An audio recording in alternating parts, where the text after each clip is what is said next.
कहानी के शुरुआत में हमें रास्ते में जाते हुए दो बसेस को दिखाया जाता है। उस बस में बहुत सारी फीमेल स्टूडेंट्स होती हैं, जो वे सभी अपने क्लास के लिए जा रही होती हैं। उन्हीं में से एक का नाम मित्सुको था, जो दिखने में काफी प्यारी थी। वो अपनी नोट्स बुक में कुछ लिख रही होती है। तब उसकी फ्रेंड्स उससे कहने लगती हैं कि क्या तुम हर वक्त लिखती रहती हो? क्या मिलेगा इस तरह की नोट्स बनाने से? यहाँ देखो सभी लोग एंजॉय कर रहे हैं, तुम भी क्यों नहीं करती? ये कहकर उसकी फ्रेंड उसकी नोटबुक को छीन लेती है और उसका पेन नीचे गिर जाता है और वो अपना पेन उठाने के लिए जैसे ही झुकती है, तभी हम देखते हैं कि उस समय कोई चीज बहुत तेजी से आती है और उस लड़कियों के साथ उन दोनों बसेस को आधे पर से ही काट देती है, जिसकी वजह से सारी की सारी लड़कियां दो हिस्सों में कट जाती हैं। इसी के साथ जैसे ही मित्सुको ऊपर उठती है, तब यह देखकर काफी हैरान हो जाती है कि यह क्या हो गया। अब क्योंकि वो नीचे पेन लेने के लिए झुकी थी, इसीलिए बच गई थी। यह देखकर बहुत ज्यादा डर जाती है और बस से उतरकर भागने लगती है। यहाँ पर हमें पता चलता है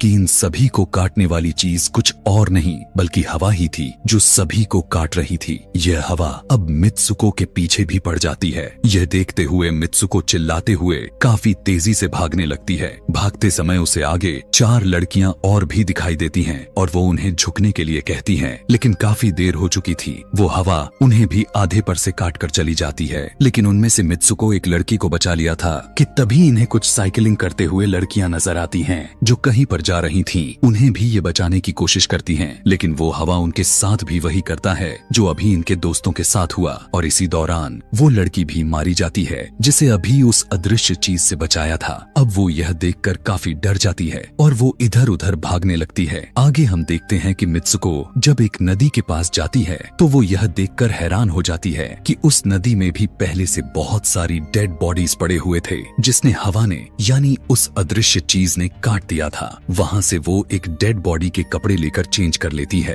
अगले सीन में हम देखते हैं कि मित्सुको चलते चलते एक स्कूल में पहुंच चुकी है, जहाँ पर और भी बहुत सारी फीमेल स्टूडेंट्स थीं। उनका यूनिफॉर्म मित्सुको के यूनिफॉर्म से काफी डिफरेंट था, यानी यह भी था कि वो तो उनके स्कूल के स्टूडेंट तो नहीं थी कि तभी एक लड़की मित्सुको के पास आती है और उससे कहने लगती है कि तुम कैसी हो। दरअसल देखा जाए तो वो लड़की उसकी बेस्ट फ्रेंड थी, लेकिन मित्सुको उससे पूछती है कि क्या तुम सच में मेरी बेस्ट फ्रेंड हो, क्योंकि उसे कुछ भी समझ में नहीं आ रहा था कि उसके साथ हो क्या रहा है। वो काफी सदमे में थी। यहाँ पर हम यह भी जान पाते हैं कि मित्सुको और उसकी बेस्ट फ्रेंड काफी ज्यादा एक दूसरे को प्यार करती हैं कि तभी वहीं पर तेज हवा चलती है और मित्सुको डर कर बिल्डिंग के अंदर चली जाती है। उसकी बेस्ट फ्रेंड को कुछ भी समझ में नहीं आ रहा था कि ये हो क्या रहा है। वो मित्सुको से पूछने लगती है कि तुम इतना ज्यादा कांप क्यों रही हो और इतना ज्यादा डरी क्यों हो, तुम्हें हो क्या गया है। तब मित्सुको अपने बेस्ट फ्रेंड को सब कुछ बता देती है कि किस तरह से एक हवा का झोंका आया और उसके स्कूल के सभी स्टूडेंट्स को काट कर चली गई। यह सुनकर उसकी दोस्त उसे विंडो के पास ले जाकर उसकी हाथ बाहर निकाल कर कहने लगती है कि ये देखो, ये बस हवा है और कुछ नहीं। यहाँ पर मित्सुको के दिल को कुछ शांति मिलती है और इसे लगने लगता है कि शायद ये मेरा ख्वाब ही हो सकता है। जिसके बाद मित्सुको का बेस्ट फ्रेंड अपने दो और दोस्तों को लेती है और क्लास को बंद करने का प्लान बनाती है। जैसे ही ये चारों क्लास के बाहर जाने के लिए निकलने ही वाली होती हैं कि तभी वहाँ पर उनकी टीचर आ जाती हैं और उन्हें देख लेती हैं, लेकिन वो चारों वहाँ से भाग जाती हैं। वे चारों भागते भागते एक लेक पर आ जाती हैं। वहाँ पर मित्सुको की बेस्ट फ्रेंड अपने दोनों दोस्तों को भी उसके ख्वाब के बारे में बताती है। तभी उनमें से एक लड़की कहती है कि हो सकता है कि यह सच हो,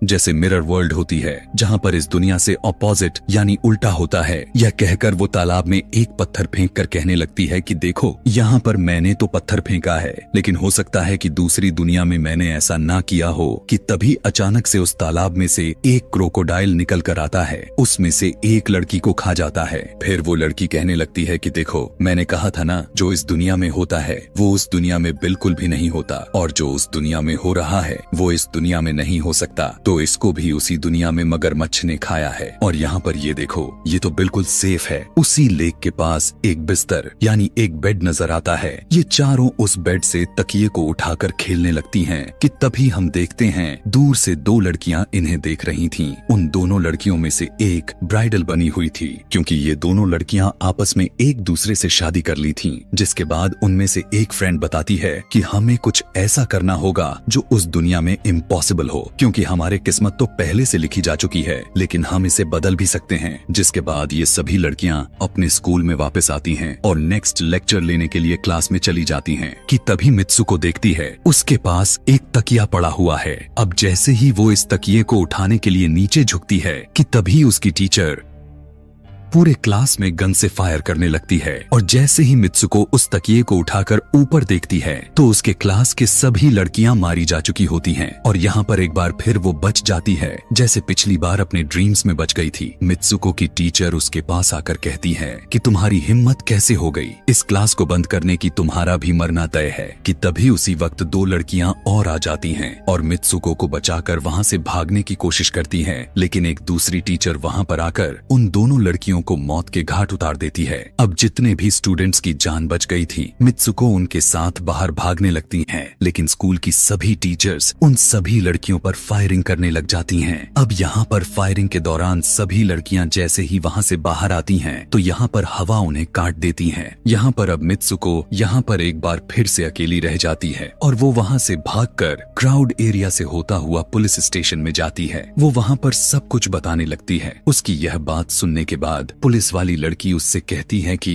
लेकिन तुमने स्कूल वाली कपड़े तो नहीं पहने हुए हैं। और जब वो उसके सामने एक मिरर को रखती है, तब मित्सुको उस मिरर में देखती है कि वो तो एकदम से बदल गई होती है और लोग उसे मित्सुको के नाम से नहीं बल्कि उसे किसी और नाम से बुला रहे थे। यहाँ पर हमें पता चलता है कि उसकी शादी होने वाली थी। तब वही पुलिस ऑफिसर उसे उसकी शादी के लिए लेकर जाती है। यह देखकर आसपास के लोग उसे कॉन्ग्रेचुलेशंस दे रहे थे। अब जैसे ही वे सभी उसे लेकर चर्च पहुँचते हैं तो मित्सुको को बेस्ट फ्रेंड भी वहीं पर मौजूद होती है। मित्सुको उससे पूछने लगती है कि यह सब मेरे साथ क्या हो रहा है। तब उसकी दोस्त उससे कहती है कि अभी खामोश रहो, हम अभी किसी के कंट्रोल में हैं, बस जैसा मैं कहूँ तो तुम वैसा ही करो। और यह कहते हुए वो उसका वेडिंग ड्रेस पहनाती है और उसे वहाँ जाने के लिए कहती है। अब जैसे ही वो अपनी मैरिज सेरेमनी के लिए आगे बढ़ती है तो वहाँ की सभी लड़कियाँ उसका मजाक उड़ाने लगती हैं। यह देखकर उसकी बेस्ट फ्रेंड एक एक करके सभी को मारना शुरू कर देती है। जिसके बाद जैसे ही मित्सुको आगे बढ़ती है तो उसके ग्रूम की जगह एक ताबूत खड़ा हुआ नजर आता है। उस ताबूत को खोले जाने पर एक बड़ा पिग बाहर निकल कर आता है। मित्सुको उसे देखकर काफी ज्यादा डरने लगती है और एक टूटी हुई बोतल से उस पर अटैक कर देती है। जिसके बाद मित्सुको और उसकी बेस्ट फ्रेंड चर्च से भागते हुए बाहर आ जाती हैं। यहाँ गेट पर भी दो लड़कियां इन्हें रोकने की कोशिश करती हैं, लेकिन मित्सुको की बेस्ट फ्रेंड इन्हें मारकर वहाँ से भाग जाते हैं। उधर मित्सुको दूसरी तरफ भाग रही थी क्योंकि अब उसे लगने लगा था कि उसके साथ कुछ ज्यादा ही गलत हो रहा है। आगे जाने पर एक और मिरर में खुद को देखती है तो वो एक बार फिर से खुद को बदला हुआ पाती है। अब जिस जगह पर मित्सुको थी वहीं पर रेस हो रही थी कि तभी उसके पास कुछ लड़कियां आकर उससे कहने लगती हैं कि तुम तो बहुत अच्छी रेसर हो, खड़ी क्यों हो, भाग क्यों नहीं रही। और जब वो भागना स्टार्ट करती है तब वो खुद में काफी एनर्जी फील करने लगती है। जिसके बाद मित्सुको रेस जीतने की पूरी कोशिश करने लगती है। भागते समय उसे अपने डेड फ्रेंड्स भी नजर आती हैं जो कुछ वक्त पहले उसके स्कूल में मारी जा चुकी थी। कि तभी उसी वक्त उसकी बेस्ट फ्रेंड भी आ जाती है। तभी ये दोनों नोटिस करती हैं कि वही पिग और वो औरतें जिन्होंने इनको चर्च में रोक रही थीं, वो सभी इन्हीं के तरफ आ रही थीं।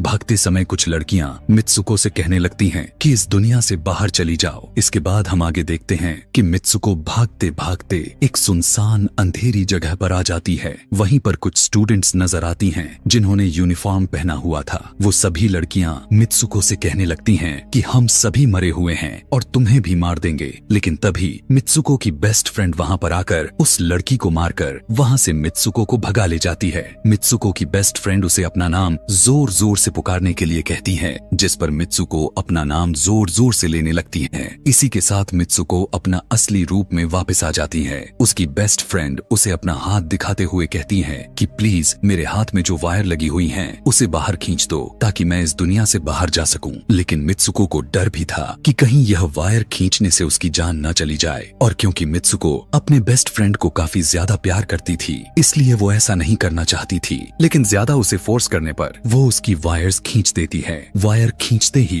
उसकी बेस्ट फ्रेंड की बॉडी दो हिस्सों में बट जाती है और तभी उसी वक्त उसे एक गेट नजर आती है। उस दरवाजे से बाहर आने पर वो देखती है कि अब वो आदमियों की दुनिया में आ चुकी है। वहीं पर उसके पोस्टर्स भी लगे हुए थे। जिस पोस्टर को कुछ लड़के देख रहे थे तभी एक लड़का मित्सुको के पास आकर कहता है कि तुम तुम फ्यूचर में हो। इस बात को सुनते ही वो बेहोश हो जाती है। कुछ टाइम के बाद जब उसे होश आता है तब वो आगे बढ़ती है। तब वो देखती है कि एक बूढ़ा आदमी गेम खेल रहा होता है और उसी गेम में मित्सुको वही कैरेक्टर नजर आती है जो अभी बनी हुई है। मित्सुको को देखते ही बूढ़ा आदमी कहने लगता है कि मैंने ही इस गेम को बनाया है और मैं ही हूँ जो तुम लोगों को कंट्रोल कर रहा हूँ। तुम तो बहुत पहले मारी जा चुकी थी, लेकिन मैंने तुम्हारा डीएनए लेकर तुम्हें फिर से बनाया। मित्सुको को जब यह बात सुनकर उसे पता चल जाता है कि यह एक गेम है तो उसे लगता है कि शायद मैं अभी भी अपने दुनिया में जा सकती हूँ कि तभी उसी समय एक आदमी आता है और मित्सुको को अपने पास बुलाने लगता है। तब वो बूढ़ा आदमी मित्सुको से उसकी आखिरी लेवल को कंप्लीट करने के लिए कहता है। वो आगे बढ़ने लगती है कि तभी मित्सुको को अपने दोस्त की कही हुई बात याद आ जाती है कि अगर हम इस दुनिया में कुछ ऐसा करेंगे जो दूसरी दुनिया में इम्पॉसिबल हो तो तुम इस गेम से बाहर आ जाओगी। और इसी के साथ वो इस आदमी का गला दबा देती है और कहने लगती है बस करो हमारे साथ खेलना। यह कहकर मित्सुको उस बूढ़े आदमी की छड़ी को उठाकर अपने पेट में घुसा देती है, जिस वजह से उसकी मौत हो जाती है। और यहाँ पर हम देखते हैं कि बूढ़ा आदमी यह सोच भी नहीं सकता था कि मित्सुको ऐसा कुछ कर सकती थी और इसी के साथ उसकी डेस्टिनी पूरी तरह से चेंज हो जाती है। वो इस दुनिया में यानी गेम में तो मर चुकी थी, लेकिन असली दुनिया में वो अभी भी जिंदा थी। आगे हमें ये भी दिखाया जाता है कि मित्सुको के बाकी के कैरेक्टर्स भी किसी न किसी वजह से अपने आप को मार लेते हैं और अब वे सभी गेम का पार्ट नहीं थे। अगले सीन में हमें मित्सुको को बर्फीले जगह पर लेटा हुआ दिखाया जाता है और अब वो अपने रियल वर्ल्ड में आ चुकी थी। और इसी के साथ यह दिमाग घुमा देने वाली कहानी यहीं पर खत्म हो जाती है। आगे और भी ऐसे ही एक्सप्लेनेशन मूवीज देखने के लिए कमेंट में नेक्स्ट लिखना ना भूलें। Thanks for watching.